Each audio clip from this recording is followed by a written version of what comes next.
Thanks so much, Mel. It is time to sound off. Feel free to call us now. We'd love to hear from you, and we'll take your emails as well. What do you want to see done in our nursing homes to keep our seniors healthy? We always say it's a true reflection of a society as to how we treat our most vulnerable, and this is such an important one to tackle. We've been hearing of underlying issues for a long time, systemic problems, and man, unfortunately, have they ever come to light within the last 24 hours. Stories of neglect, stories of people being left 3 to 4 weeks without being given any sort of bathing or shower, not being fed or being force-fed, having COVID patients wander the halls. It's basic human needs and rights that aren't being met. And these reports are coming out of long-term care facilities in Ontario as the Canadian Armed Forces have kind of helped out in certain things. And these are the reports that they've come up with.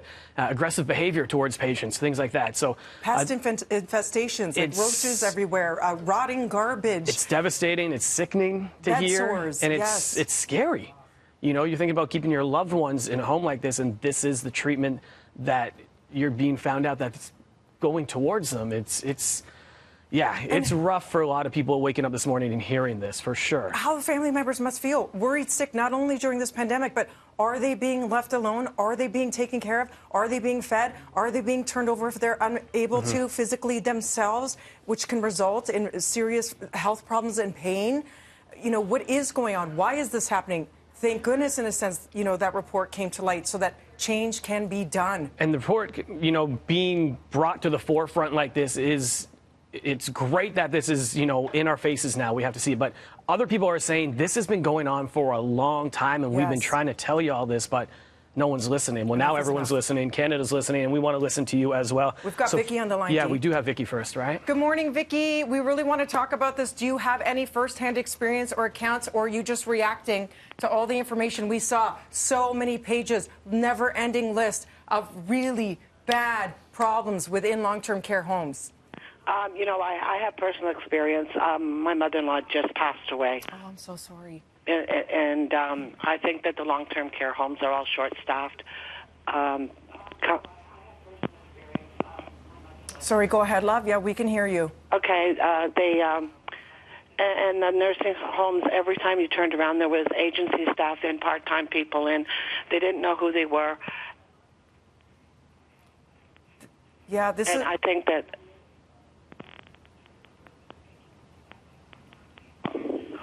Can you hear us properly, Vicky? Go ahead, love. You know what? Is your TV on? It might be feedback that's actually coming back delayed to you. Okay, if you can lower the volume. Yeah, just stick with us on the phone here, and it'll be easier for you to communicate with us. We'd love to hear what you have to say. I've turned it down. There we go. Yeah, so just stick with us on the phone, and you'll be able to hear better. Okay. There you go. So, continue what you were saying, please. That the long-term care homes, they come in with part-time staff. They get agency staff. We would go in one day and we would not know who was there. And my mother-in-law was the type of person that she had to know who the people are. I just think that the long-term care homes are very short-staffed. The nursing staff are great, but they need more help. And I hope that this will bring something to the government and them seeing that 5 of these homes are in rough shape. There's more than 5 in them that are rough shape. And I'm hoping Doug Ford will do something, and I would like to even activate for the seniors. And I'm glad you said that, Vicki, because I know yesterday on Twitter people were saying, listen, I work in a long-term care home and we give them the top-notch health. So it depends. It varies from home to home. And most people, of course, their heart is in the right place. They want to do well by those incredible human beings they're taking care of day in and day out. It's that problem of not having the resources, of being severely understaffed, which leads them to make really tough decisions as to what goes first, what gets prioritized, and then we hear of these horrifying accounts that are happening, basic human needs not being met. So your solution to this would be, let's come up with some of the resources that we need, the money that we need to fix this fast. That's right.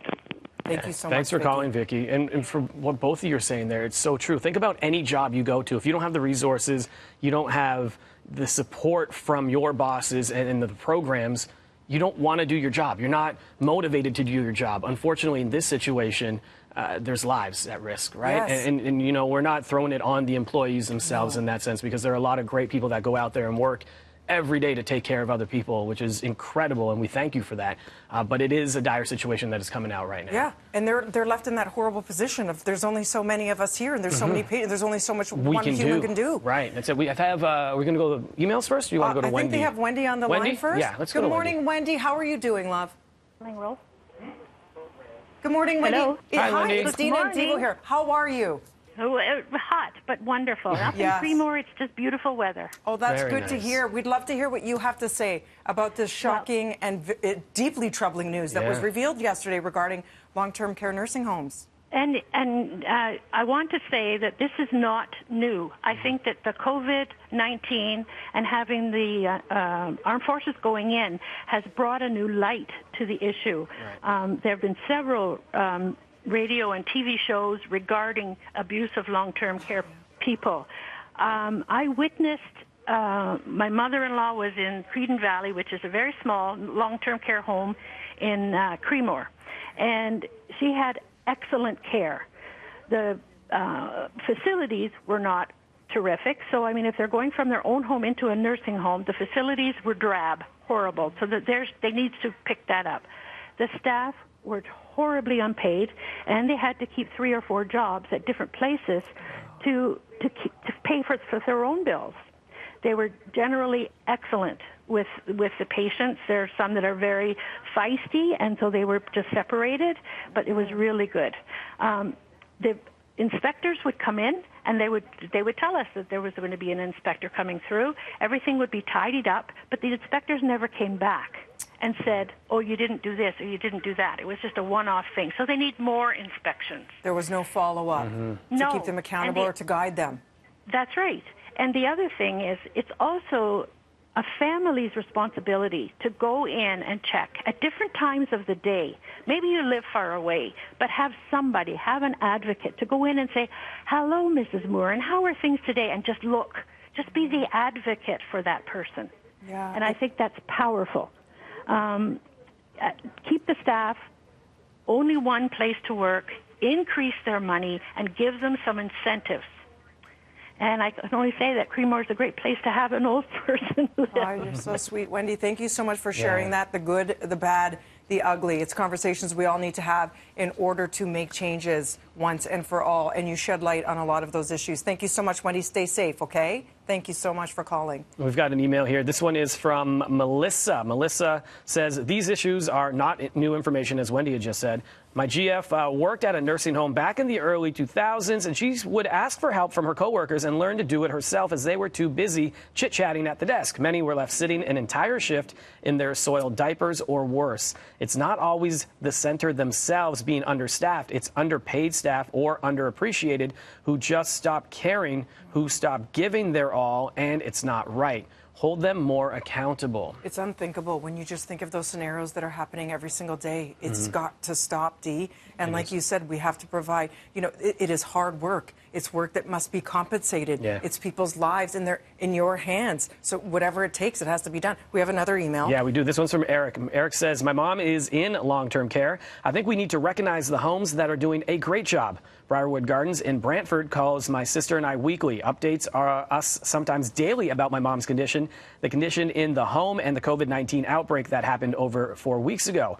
These are strange times, and I feel horrible about what has happened at these homes. I hope we can move forward and prepare a proper retirement home and long-term care homes for the elderly. Listen, whatever cracks were being revealed slowly, you know, in prior years that were maybe like had that Band-Aid fix, have now completely broken open with this. So if there's any silver lining, let's hope that once and for all, we all really do dig deep and examine this, and that change will be made, because this is something, it's not negotiable. We have to do better. We've seen a lot of lives during this pandemic lost in these homes. Let's not, you know, let's have some sort of good come out of it. You know, that's what it is. When you lose somebody close to you, you know, it's obviously it's so painful. It's so tough for everybody. But, you know, for the families, let's not let it just go by the wayside. Let's make some progress with this as well, right? For the people who are in there and relying on them for care, because it's too difficult to do otherwise for families to take on. Perhaps their homes aren't equipped, you know, to help take care of their loved ones. So, yeah, we need to do better. We appreciate your calls and your emails. Thank you so much. We know that was a bit of a heavier topic today. Had to be done. It has to be. This is what's going on in our country, and we need to talk about it. So thank you for joining us in that conversation.